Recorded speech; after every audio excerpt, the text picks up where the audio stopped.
Today we're going to show you how to get started with your Garmin Swim 2. For this video, we are going to take a look at the watch and the charging cable.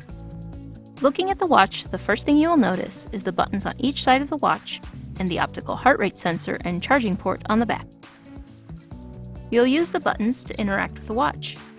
The button on the top left is used to power the watch on or off, access the controls menu, and turn on the backlight.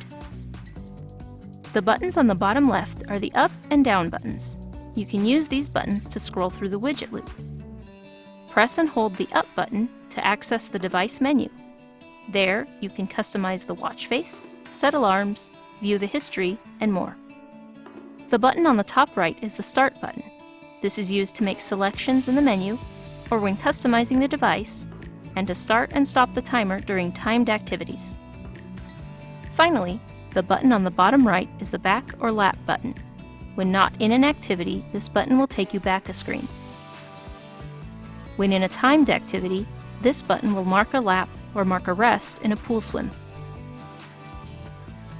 On the back of the watch, you will find the optical heart rate sensor. This is used to track your heart rate throughout the day and during timed activities. You will also see the watch's serial number and the charging port. Before you use the watch the first time, we recommend fully charging the watch. To charge the watch, simply plug the charging cable into the back of the watch and then plug the USB end to your charging source, such as a computer.